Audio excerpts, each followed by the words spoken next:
Hey everybody, this is a quick and dirty SOMIFA Draft review show, and I've got the the host himself of the in ESPN style in draft show, which I'm going to watch later. I haven't watched it yet. Jay Villing and last year's defending champion, or I guess the defending champion, Zeb Strong. So say hi, guys, while I get my screen shared up here. Hello, everyone. All right. Welcome to the show. Yeah, welcome, guys. So we started off talking about the weak market for Harrison Smith. I finally wound up trading for him, but why don't you guys say what you just said? Like, why didn't you guys jump in there? I think you had valid reasons for it. Yeah, me, I've got 2 6 safeties already, and so otherwise I would have. Sure, he's worth a number 2 for next year, easy. So yeah, that's what I figured as well. And then Zeb, you were saying you don't think he's going to help your team too much this year? Well, I mean, I have such a bad situation with quarterback that, I don't think a 6 safety is going to make a difference for me. I mean, he's not a 6 safety just for this year. I mean, I expect him to be a 6 for a number of years. At that point in the draft, I guess I just wasn't thinking about next year. I was just trying to get through the draft. Yeah, I hear you. That's the way it is. You have to, right, brother? Yeah, that also took up some your time when you're keeping time and you're keeping up with the chatting in the draft. The trade talk sometimes falls by the wayside unless you have a really good strategy. Like there's a guy you're targeting. Like you need a guard, and somebody says, "Hey, I've got Marshall Yanda up there for a 6'7" for 1 year." Then okay, I'm going to jump on him because I know that's a big need for me. But well, let me ask you: did you talk to was it Bradley? Had you talked to him prior to the draft about Harrison Smith, or did this just happen during the draft? It just happened during the draft. I mean, I made him an offer a few days ago, maybe a week ago, where I offered him for Harrison Smith and Marshall Yanda. But he says, "Hey, I already traded Yanda, so I just dropped it because I didn't really think I could afford the price for Smith by himself." So then when it came up again, I just said, "Hey, if he's just looking for a second, I don't have a second this year, but I'll offer him my second next year." And then it came together. Yeah. Well, and having had previous conversations probably gave you a little bit of I'm not going to say a leg up, but. Yeah, probably so. And then I also wanted to make sure I included a pick for this year so that I didn't have to worry about the TRC coming back and telling me it wasn't enough, because we've already seen that happen a couple times. So I made sure to include an 8th round pick this year, and I thought that was more fair too, because my 2nd round pick's probably going to be, I don't know, 17 to 24, hopefully 24. But there's no guarantee on that. But it's going to be a playoff team for sure. So I just thought that at least made it a little bit more fair. Yeah. Although I do think a 2nd round pick for Harrison Smith, I would have thought he's worth a high 2nd, late 1st. But yeah, I think he is worth a late 1st, easy. Yeah, but the market is what the market is, right? And right. He put it out there, and nobody wanted to give it to him. Yeah, so I don't know. That may be a case too, where if he had waited longer, he may have gotten better value, but maybe not. I mean, there's nothing. Maybe you look through all the rosters after the dust is settled after the draft, and guys, sure, yeah, I can use that guy at this point. In the draft, Dennis, you're good at it. I don't like to even think trade too much during a draft. I'm so locked in on players that it's hard. It got a little confusing there, and I apologize to Ed and Tony, who have to unravel everything. But yeah, it was definitely a chaotic mess. But I wound up with the players I wanted, and the only bad downside is next year I don't have a 2nd or a 3rd round pick. But it is what it is. So. Hey, I just wanted to give a quick shout out to everybody who's on the TRC too. Oh yeah, for sure. There was one trade in the middle of the draft that called for their attention, and I was amazed like how quickly they were able to get together and discuss it. And even if I'm not 100% on board with their decision, like they talked about it, and that was one was like a 6th and a 7th for a 3rd or something like that. Is that what it wound up being? It was, and I mean, I voted okay with it. I mean, I was one that said I was okay with it. I'll go on record and say why I was okay with it. as I know that, well, to say it's a sixth, yeah, but I mean, it was Julian Love, right? So, Right. So you have to, say, okay, Julian Love, what's Julian Love? Well, at that point in time, he's worth a sixth, but if as soon as he's gone, then it's not a 6th-round pick anymore, right? It's Julian Love, and so I know that Dan obviously he loved Julian Love. Otherwise, he's not making that deal, right? Right. And yeah. So and then that was the other thing too. It wasn't just like the trade was announced as is, and you just had picks to deal with. Mhm. You knew he was selecting a particular player that had slipped. Maybe he was worth a 4th rounder or a 5th rounder. So, yeah. So, that's sort of the thing is,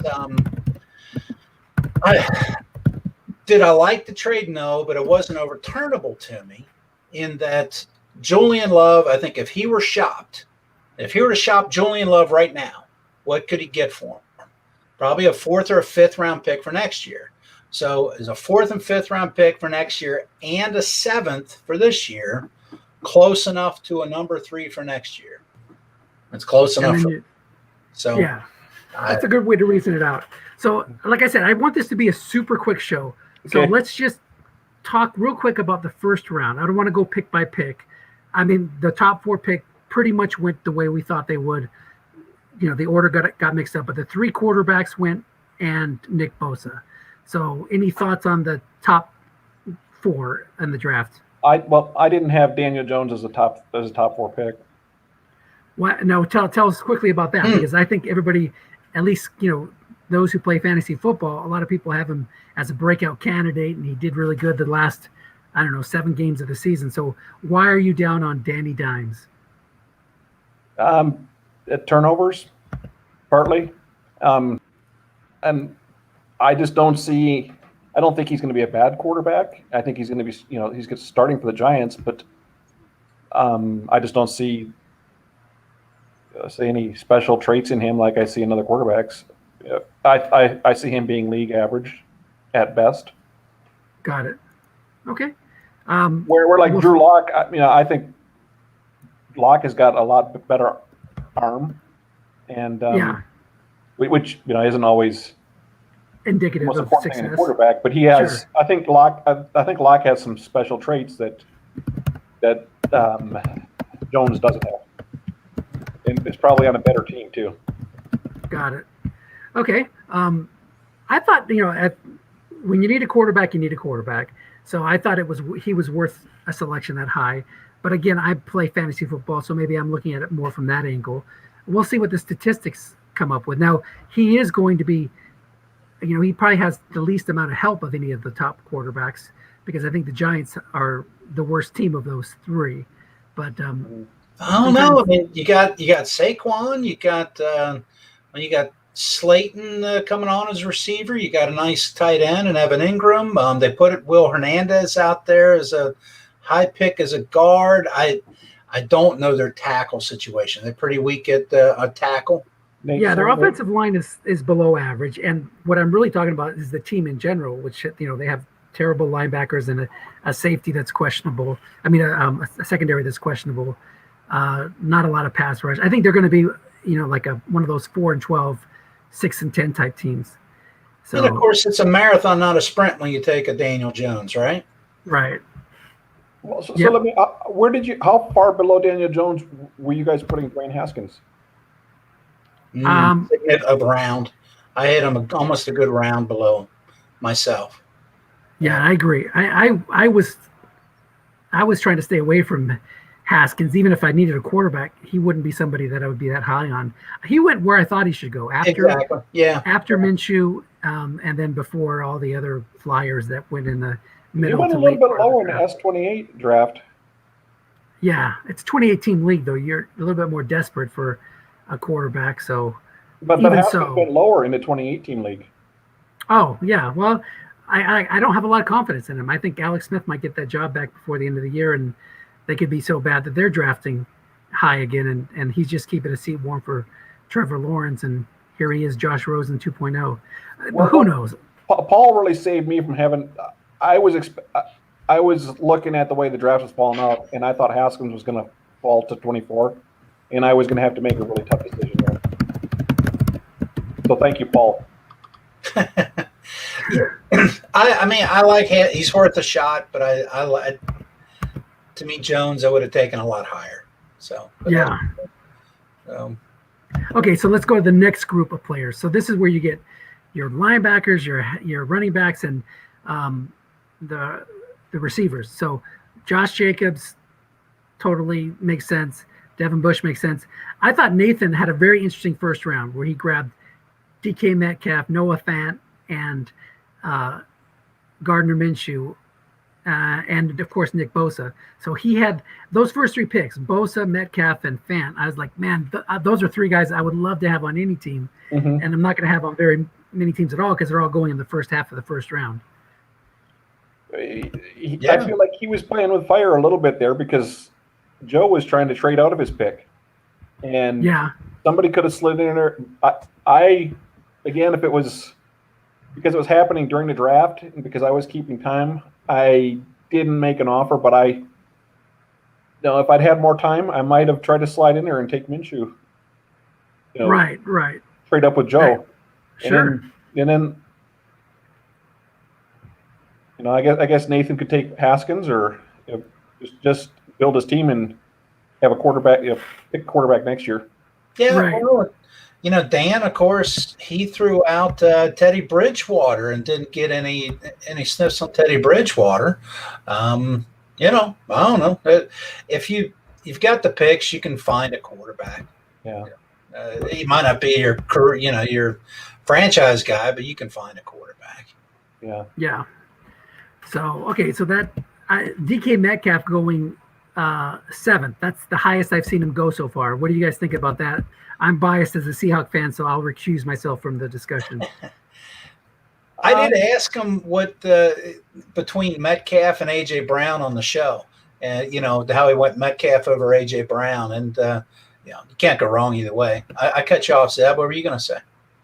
No, I was thinking about the two as well, and I think I've seen Brown go first in most drafts.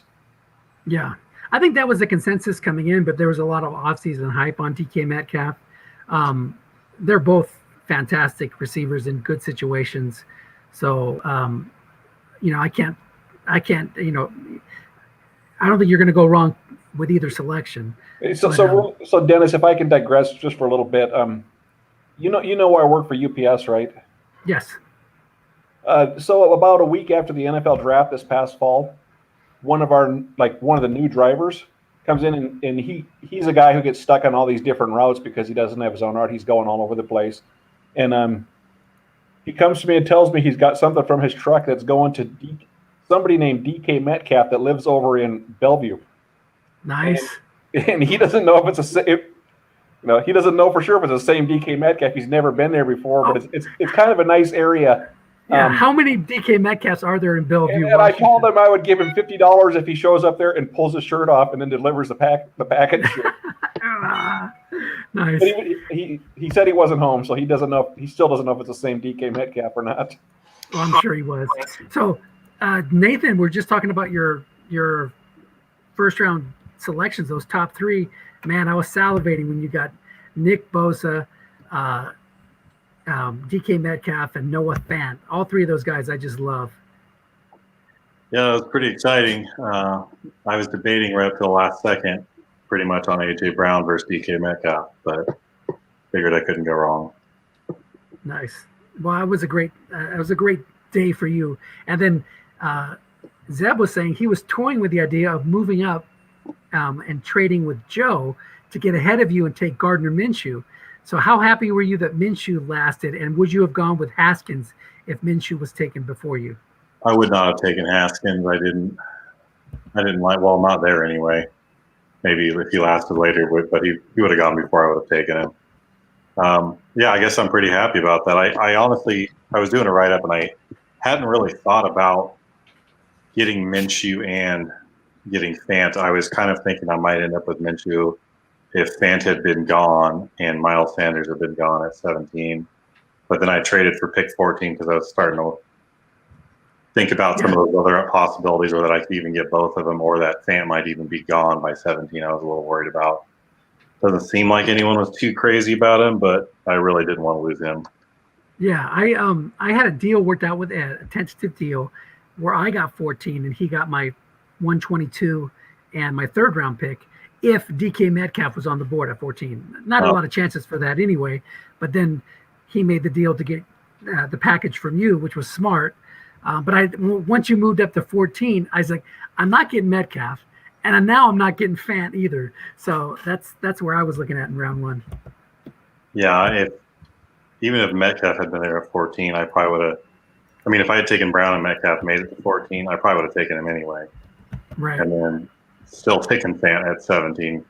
Minshew, it was sort of an oddball at the last minute. I had thought about it, but at that point in the draft, I'm definitely willing to take a risk on him. I like him. I like, the low turnovers, and he's a fun guy, but he kind of came out of nowhere, and Jacksonville is just kind of a train wreck lately. So that's the part that scares me. A lot of quarterbacks, I think, comes down to, who's coaching them, whether it be offensive coordinator or head coach, just depending, and their situation. And I'm not crazy about it, but hopefully he can put out some decent cards for me. Do you think Jacksonville might be tanking to try to get the kid Lawrence out of Clemson next year? Yeah, I mean, that's possible too. I've heard that. I don't know. I don't think the NFL coaches ever tank. I mean, they got their jobs on the line. The GMs make moves. I mean, now you've seen Cleveland do it. You've seen Miami do it. Jacksonville's doing it now, all within, the last 3 to 4 years. And it seems to work out for most of them. So who knows? It could be a good thing, I suppose. It's just a matter of whether, we'll know next year, I guess, if they go draft their own quarterback. All right. But even if they do, I guess it's possible. I mean, if Minshew shows himself to be capable enough, he might still have some value as a serviceable, quarterback. He could be the next Case Keenum, where he gets a gig like 5 or 6 years later, and puts some good cars. Yeah, Nick Foles. So yeah, I don't think that was a bad pick at all. It just depends on like you said, what they do, and because the players aren't trying to take. You get those guys, they want to win, and so he can help himself just by making sure they're like a 7-9 team, so they're not picking number 1 overall next year. Yeah, and I was about to take a center, and I'm like, for the risk I'm taking is pretty low compared to what I'm getting in return. I might as well just do it. And I got McCoy anyway. Yeah, you got the center in round 2, so that worked out even better than you could have hoped for. Yeah. So okay, so we talked about the first 5. We talked about the second 5. Do we want to go over like a Miles Sanders? Devin White, anybody in that group, the 2 Devins? I was surprised to see, what's his name, Bobby, how do you say his last name? Okereke? Yeah. Go at number 10? Because why is that? I just thought that was a little high for him. Yeah, it was a 5 outside linebacker, though, so when people have those holes, again, we're not out of the woods where you have a ton of outside linebackers available. The ones that were in the draft, there was maybe 2 or 3, 4. You've got Dre Greenlaw, who was there, right, and Jalen Ferguson, who's not really a linebacker at all. Right. Well, I actually like that linebacker quite a bit, and I had shopped both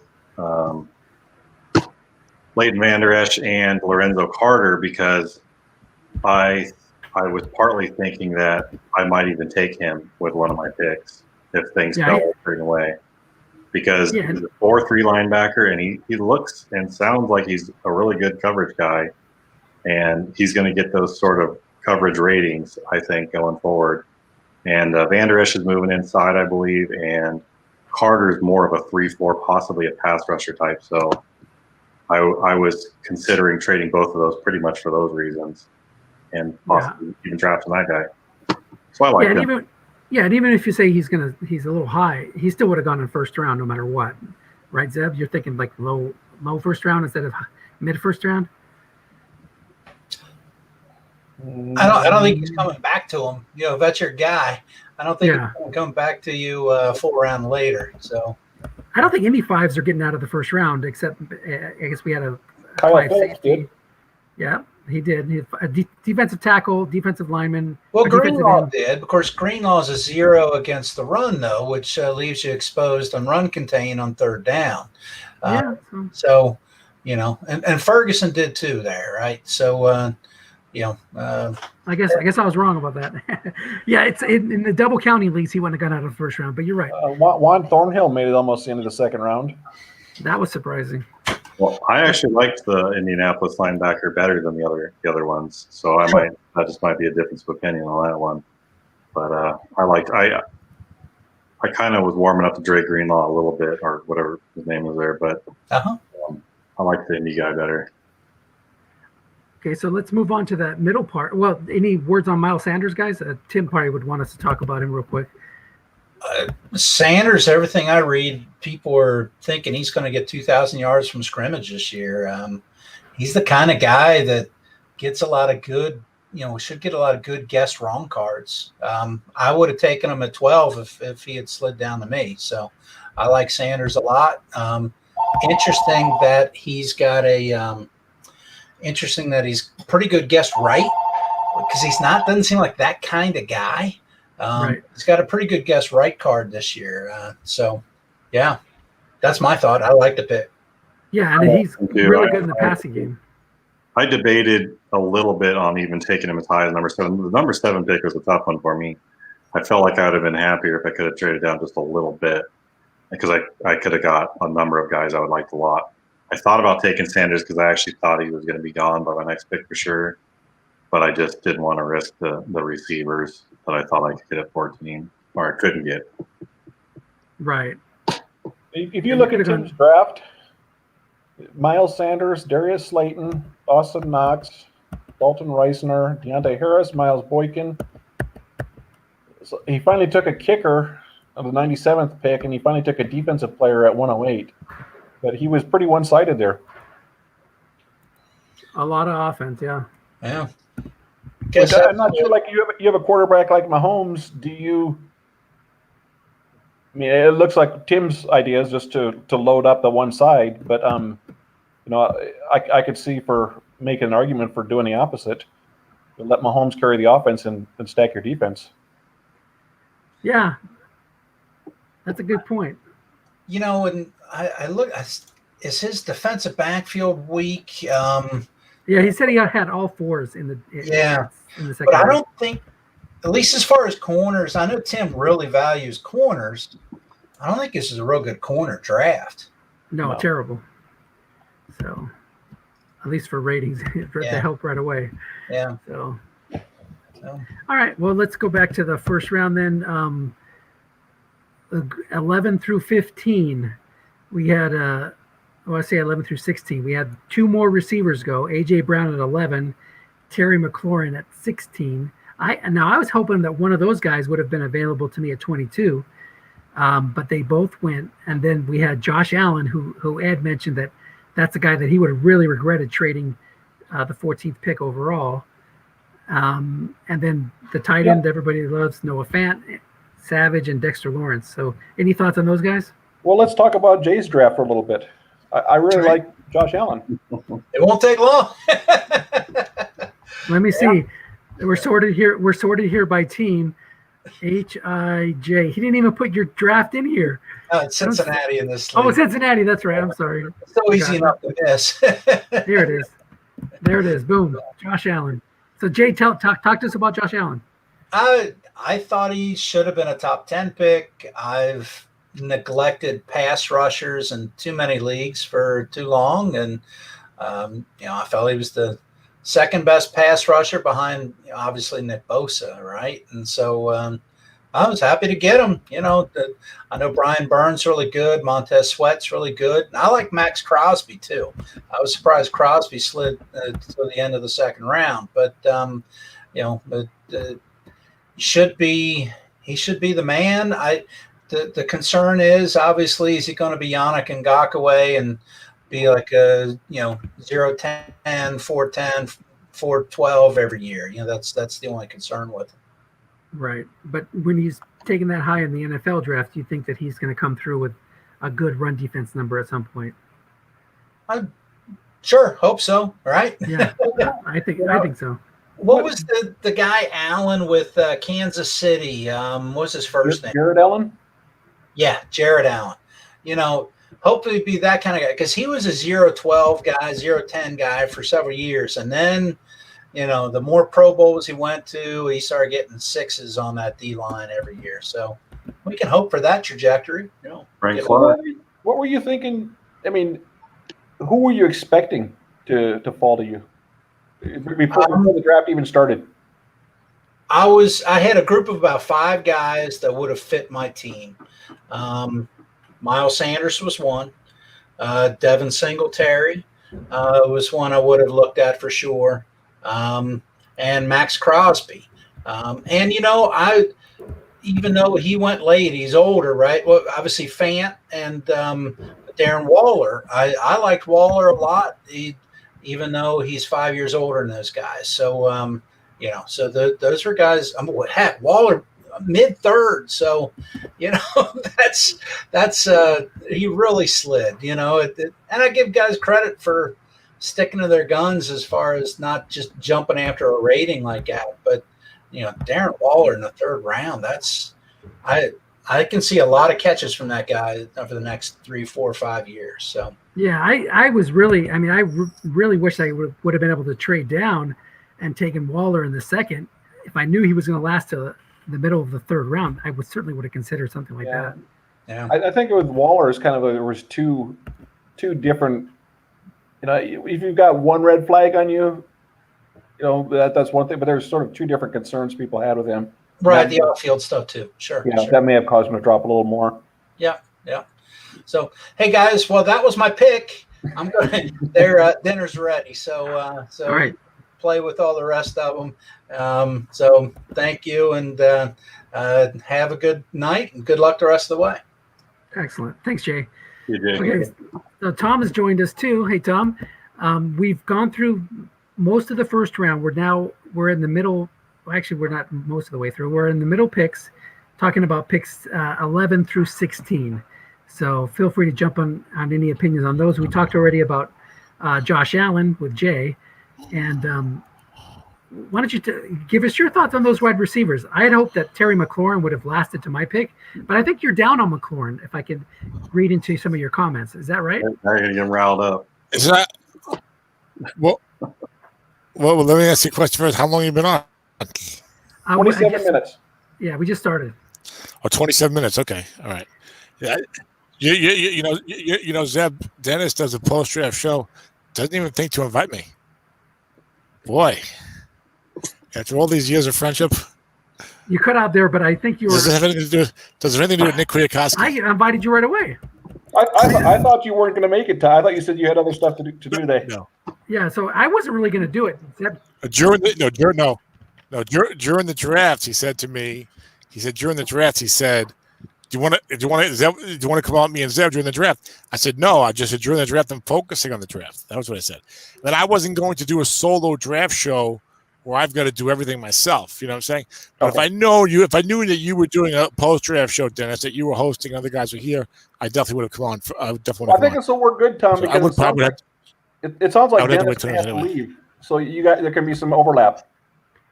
Yeah, I'm not going to be able to. Someone else has to host. I don't want to host still. Anyway, yeah. What was the question again? Well, the three receivers. DK Metcalf went first. AJ Brown went at 111, and then Terry McLaurin went at 116. Now I was wondering, you seem to be down a little bit on McLaurin as opposed to the other two as first-rate receivers. Is that true? Well, I would say that. I would say that I had them in that order. I had Metcalf, AJ Brown, and then McLaurin. I had Metcalf as the first one.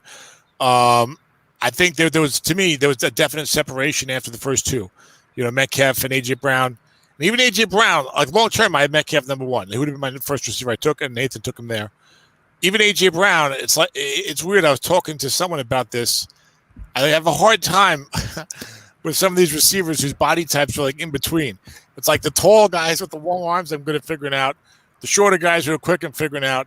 But the guys who are more like 6 foot, 6'1", with a good build, Deebo Samuel is like that. AJ Brown is I think 6'2", a really good solid build.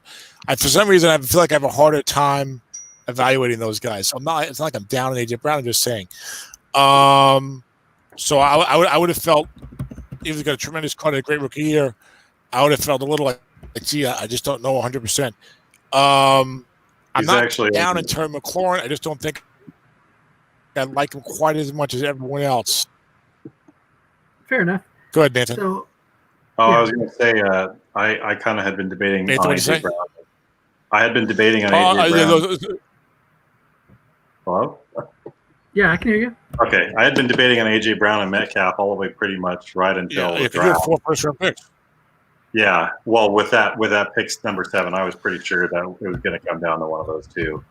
And AJ Brown, he's only 6 foot and like 165, and that was kind of one of the determining factors for me, also. And being on the Seahawks with Russell Wilson was a lot better. You got the wrong weight there on AJ. I think you're thinking of Marquise Brown, perhaps. AJ Brown's like 220. He's very stout. He's not 5'9". Brown might he's not 165. Yeah, you're thinking of Marquise. Marquise is 5'9". I'm looking yeah. Maybe Wikipedia is screwing me up here. Yeah. I think ESPN is usually pretty decent, actually, believe it or not, for the heights and weights. But something like that. But what I was going to say was, no, I'm not down on Terry McLaurin. I'm not down on him. I just don't think I like him quite as much as everyone else. Yeah, 6 foot 226. AJ Brown, 6 foot 226, according to Pro Football Reference. Yeah, he's very broad bodied. But I'm not down on McLaurin. I also wouldn't say I'm terribly up on him. I probably would have liked him better, like in the early second round or something like that. All things being equal, was he the third? He does have a lot of speed. Was he the third receiver off on your board, or did you have him behind like Deebo Samuel and Marquise Brown? No, I'm not the big. No.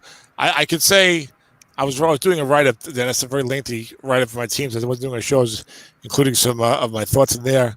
But I was not nearly as big of this entire receiver class as most people. After the first two guys, and I don't have a problem with McLaurin. I just think other guys like to me, like I might put a guy like I didn't do a big board, but theoretically, I might put a guy like number 28 overall, and everyone else has got him like 15 to 20, and they're like, oh, you don't like this guy. Like if I didn't like him, he wouldn't make my top 30. The guys I don't like, they're like 95 on my board. You know what I'm saying? So it's not a matter of not liking Terry McLaurin. I just don't like him as much as everyone else. I think he's more. I think he's I've got a high bar for receivers. You know what I'm saying. So I like Terry McLaurin more early second round, but he does have the great speed. I mean, Nathan does a great job. He likes the big play guys. He had T.Y. Hilton in these guys. He identifies those guys. And McLaurin, with his speed, certainly has that type of ability. And I try and learn things from other guys and try and incorporate that. And the deep threat is important. I want that deep threat because if the guy's good deep, he'll be good enough, flat and short usually. We're not talking about these guys who are one-trick pony. They're like 16, 22 short. They get a great deep card one year. McLaurin's going to be 19, 26 short at a minimum probably every year. So I'm just saying, I don't know. I don't know. When I watch his highlights and stuff, I don't know. I just wasn't that big on him. I wasn't as big on him as everyone else. But again, a guy, early second round for me. If I don't like you, I'm not taking early second round. I love early second round picks. But like the rest of this receiver draft class, I was definitely not as big as everyone else is, particularly on certain players. There were a couple guys who I liked, but I like McCole Hardman. I like a lot, but he's in a weird situation because they have so many people there. And believe it or not, a guy I liked a lot who I knew you get later on. I really, really like Paris Campbell. I think he's got all kinds of deep playability. And I think in that clone offense, he's going to do really, really well. I liked him as a steal in some ways. He ended up going away in like the fourth round or something, so I thought he might even last later. But like a lot of the guys who went in the second round, Deebo Samuel and Darius Slayton and Marquise Brown and Deontay Johnson, I don't think those guys are really that good. particularly compared to the type of receivers I think we usually go in the second round. I don't like this. So once you get past Metcalf and Brown, I don't like this class nearly as much as most other people do. I like Preston Williams where you got him, Dennis, late third round. But I kind of like Darius Slayton, kind of. But like where he got taken is just not where I would want a guy like that, So I could be wrong about these guys. They've got a pretty decent track record with receivers, But next year looks like the year where I would be wanting to get receivers. I would think, but they haven't played a game yet. Well, they played one game. Yeah. But you know what I mean. So that's my view. Like especially like some of these guys, like a guy like Deontay Johnson's like, well, okay, he doesn't look like anything special to me. Kind of weird actually, but it's Pittsburgh, and we know that they do a great job with all these receivers all the time. You can go back at least to Emmanuel Sanders, to them drafting guys third, fourth round. Antonio Brown and Martavis Bryant and whoever you want. Some of these guys were second rounders or whatever. Juju and these guys all end up doing great. So I can understand people saying, "Well, I want this guy." Let's get off the receivers and move on to the last part of the first round because I am going to have to cut this short, guys. I'm probably going to leave at 4:30. That's why it's good to have a host. Good, Dennis. Yeah, Someone else let's hosting. Move along. Yes, let's move along to the last part. So 17 and 24. Hold on. Can I say two things about players I missed? Sure. Quick. I'll make it quick. I told Nathan after Tim drafted him, I am very big on Miles Sanders. I do like him a lot, a whole lot. So I just wanted to get that on the record. And I am really, really, really huge on Devin White, the inside linebacker for Tampa Bay, who I was surprised with 8 overall. I would have been upset if he got it to 18. I think he's really a special player, and I've rarely scouted a guy who looks as good as he does. It's very rare that I really gush about a guy. I'm usually going the other direction, but I really, really like him a lot. I think he's got a special. I don't know how long it'll take him or if it'll ever happen, but it seems to me like he's got amazing ability. But all right, go ahead. Okay, so we talked with Nathan a little bit already about Gardner Minshew, so we'll leave him off. But the back half of the first round, Jeffrey Simmons, Mike Purcell, Greedy Williams. Greedy Williams, was he the first cornerback off the board? I think so. Haskins, Hawkinson, Quentin Williams, and Brian Burns. So first of all, Mike Purcell. I think some people might have been surprised to see him go here when he didn't go until the third round of S28. So any thoughts on Mike Purcell real quick? Well, he's a nose tackle 6. Ron's probably got a pretty good team, right? He's got is he Aaron Rodgers? And I forget how. Yeah, Gus Edwards, Zeke too. He's got a good team. Ron's not shy about going for the year. He likes his defense. I mean, look, he's a nose tackle 6, and it's a question mark for the future, right? The guy's like 28, 29 on the card.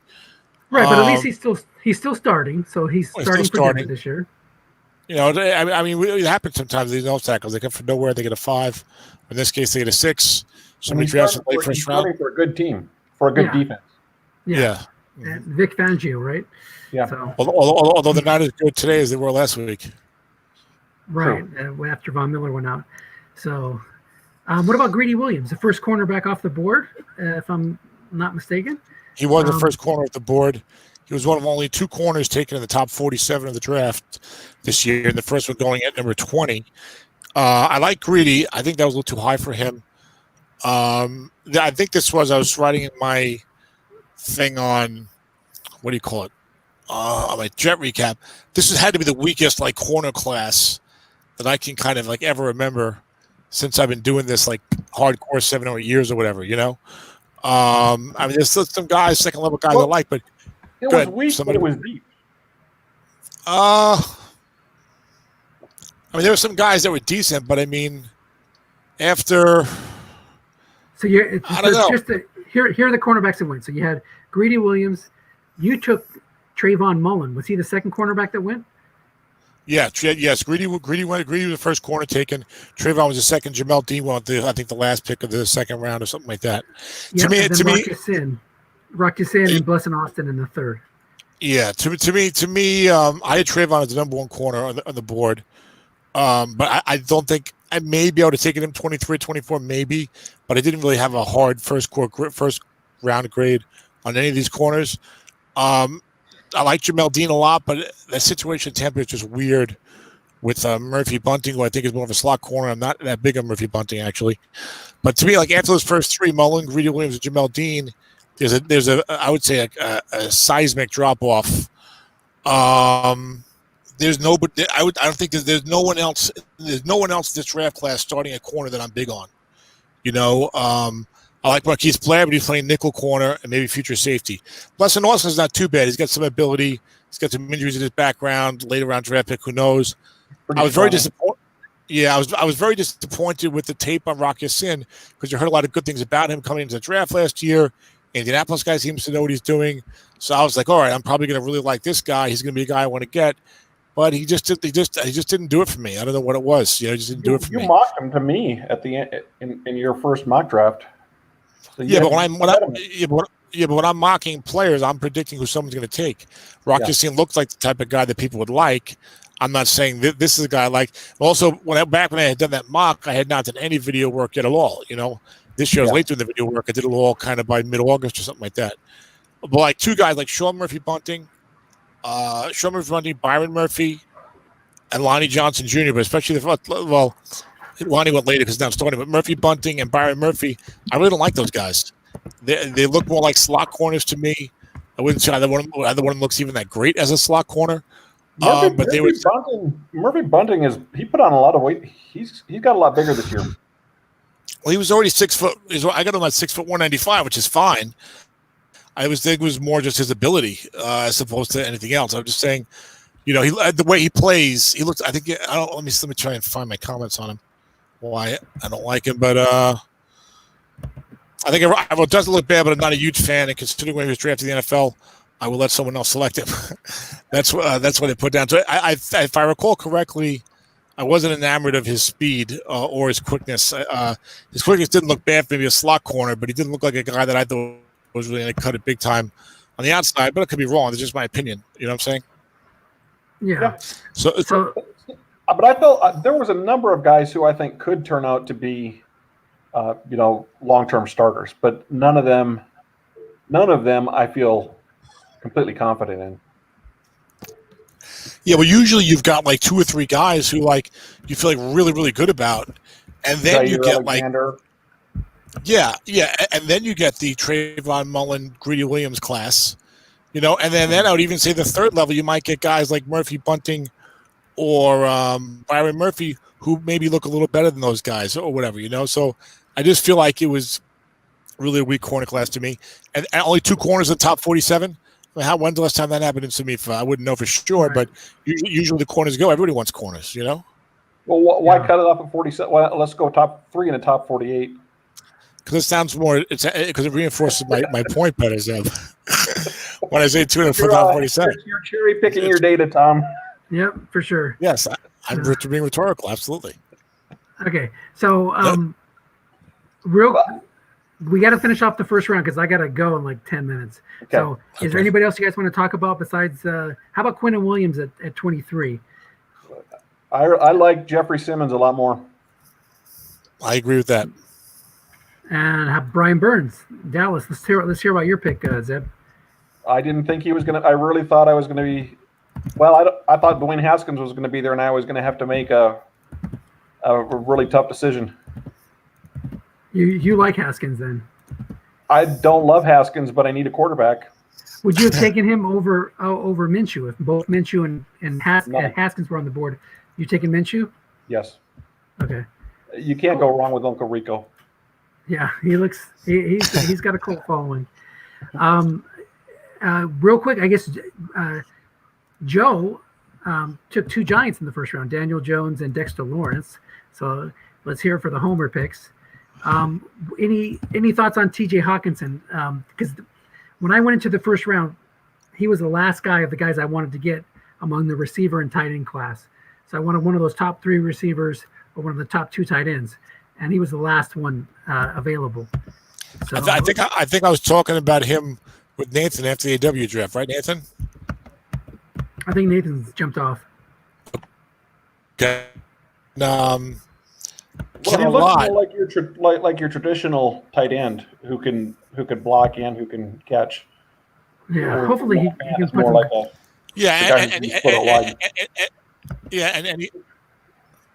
but he can move, and if they want to split out wide, he can. He can receive. I feel like everything looks fine about him, but Detroit. It's like everything looks fine about it, but he was tight end taken over number 8 by Detroit. People were underwhelmed by his rookie year. So then I get like, oh, I don't know. I mean, I had him as my number 1 tight end, and I don't blame you for taking him down there. And I would have definitely strongly considered taking him down there if I was down there. It sounds stupid because I know good players come from all teams and this and that, but you just feel like Eric Ebron. Now they take this guy number 8 overall, and he has a lackluster rookie year, though he's banged up a lot. He should be fine. He should be real good.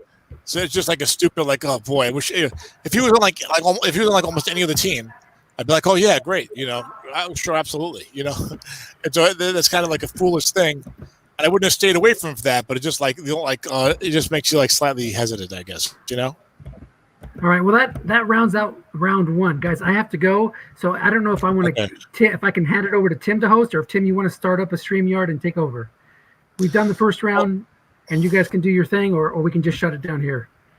Well, we can continue, I think, Dennis, and I think if we leave the studio, it'll automatically generate something, right? Yes. Do you want me to just leave up my screen because I thought maybe one of you guys want to share out, like Tim, you wanted to share out the picks by round. Can you do that? Sure. By team. Why don't you share out the picks by team, and then you can be in control of it? So can you give someone control? Can you give someone total control? When somebody asks to share the screen, he'll have controls until he gives it up. So Tim, why don't you try to share your screen? Okay. Tim, do you know how to make other people share their screens on here? I did a nice thing with the file you sent me. It has to be like one person, and then I leave, or one of you guys can host something new. Like when I leave, I have to be the one that says yes, let him control, or let him control. All right, we'll let Tim do it then. But yeah, I think I can keep my screen shared. Let me get it up here. And Tim, I'm going to send you the same file you sent me, but I kind of cut and pasted things and color coded things to make it a little. You'll see. I'll send it to you, and you can share that out. Okay. If we go team at some point. So I will see you guys later. Tim, you have the sharing of the screen. I'm going to make it full screen, so all that you see is not the people, but the screen. So you guys enjoy yourself. All right, take care. We'll see you back in 8 hours, Dennis. Probably not this year. We'll see. Who knows? I said we'd see him in 8 hours. This episode, we'll see you back in 8 hours. So, I think he left already. But now we can't tell who's on because he hid the sign. I'm gonna mute my mic. Hold on 1 second, guys.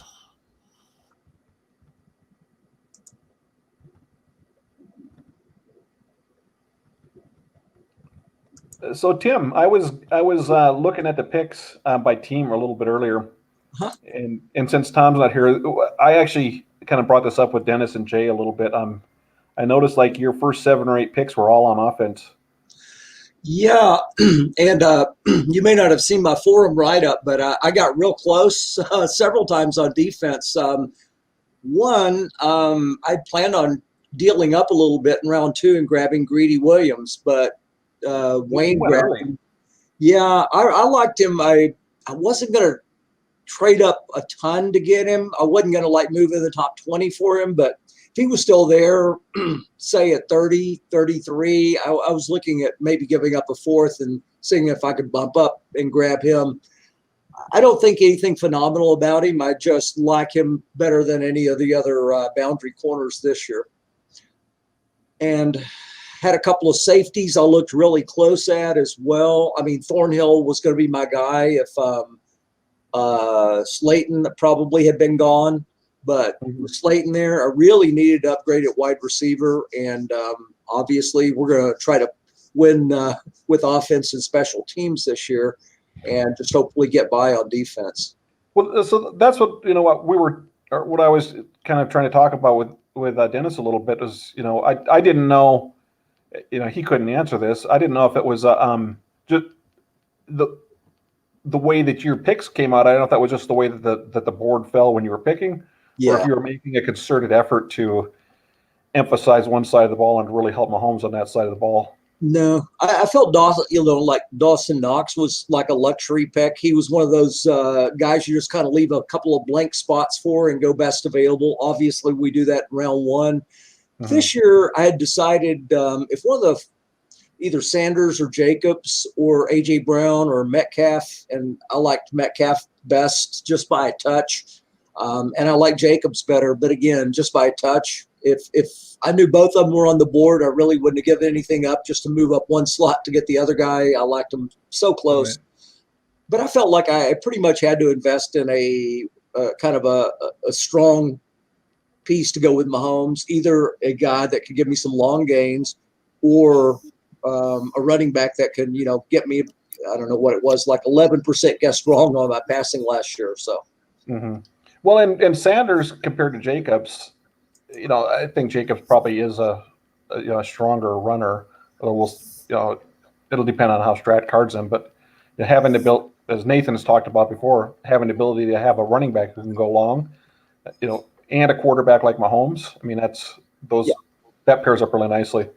Yeah, like we talk about sometimes third down, it kind of keeps those, outside linebackers, double teams down. But, if I thought it was a one-year thing, it wouldn't have been as big a deal. But I watched a lot of the Eagles, Miles Sanders highlights, and he ran a lot of deep patterns last year. He ran a lot of those what do they call them, wheel routes, where you're basically trying to get a linebacker to run parallel with you toward the sideline, and then you cut up, and they just don't have the speed to keep up with you.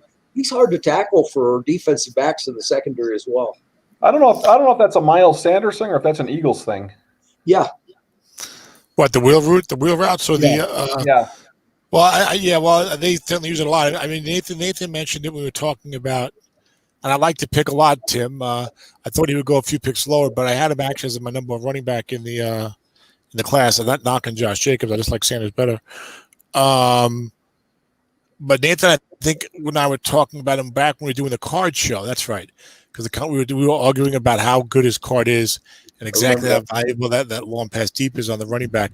But I noticed when I was watching his highlights, I was like, yeah, there's a lot of true long passes here, and even if it is an Eagles thing, he's the Eagles guy now, so he'll be the one doing it. So somebody mentioned something to me that I hadn't thought about really, because Zeb, I think I have the tendency, which I'm comfortable with. I don't really care. I kind of like having the guys on my team. So like if I like the player enough, I don't really worry as much about his situation, which obviously is not optimal. You probably should consider that. And somebody was saying to me during the week when I told him I was big on Sanders, not a SOMIFA guy, was saying that he was concerned that with that Philly passes the ball so much, that'll be harder for him to get a real good running card. What do you guys think of that possibility? I like him a lot, so I wouldn't care. I would take him anyway. But and I like to pick. What do you guys think about that possibility? I think it's a legit point. I do too. Okay, that was easy. Yeah. I think the same thing when I'm looking at a guy that's on a real pass-heavy team. I think the same thing. I wonder if this guy's going to, get carded the same way. I look at two teams, Baltimore and San Francisco, and Seattle I should throw in there. There's teams that are, to me, Strat's going to kind of give you a way to get your running yards because they're run-based teams. So anyway, that's just my opinion. But.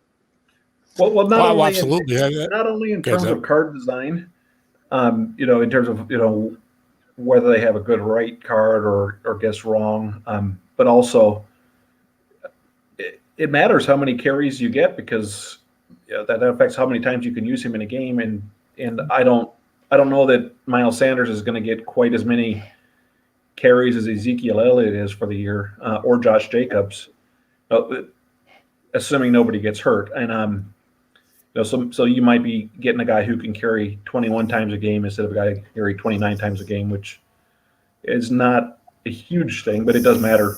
I agree, and I think it's something we all kind of know about and talk about occasionally. Of you can kind of run. That's a good point. Good, Tim. I was just going to say you can kind of run a opposing offensive coach out of carries if you're like, okay, it's 85 yards to go.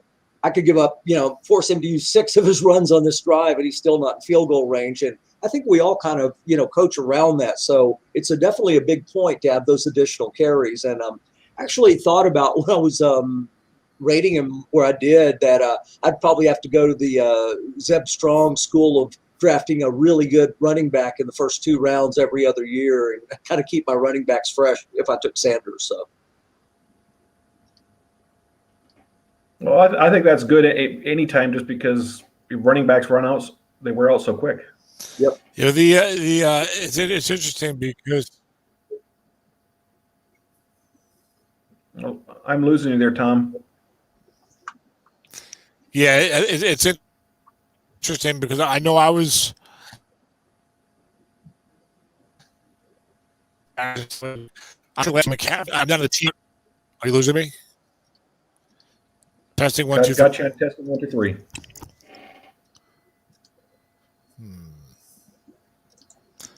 How about now? Yep.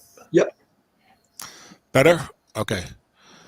I was saying that I hadn't thought that much about the difference in the unfatigue carries that you just mentioned for what you would consider a full-time back. You know, I was like, my guy's a full-time back. He's got plenty of carries.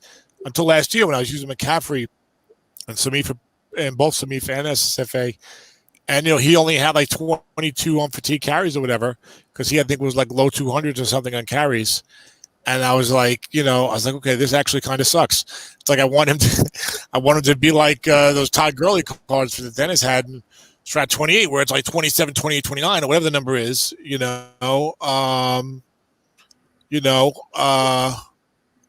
so that's a factor. But that wouldn't stop me from drafting a guy. I mean, I like to get multiple running backs anyway. It wouldn't stop me from drafting a guy who I liked enough. Now, here, Nathan has requested, he said he got kicked out accidentally, I guess, by his machine or whatever. So he's requested to come back in, but we don't have any way of doing that, do we? I don't He think wants to we be do. added. So should we close this off? And Tim, do you want to start a new one? So you can invite. Yeah, we can do that. All right. So we'll do that. Somebody else is going to want to join. So Exactly. let me shut this one. Or I guess Dennis is the one that have to shut it down. But if we we can all just we can all abandon it. Yeah, and I'll have one up in about 5 minutes. We'll do it. Okay. Yeah, we'll do a wildcat strike. Okay. All right, Yeah.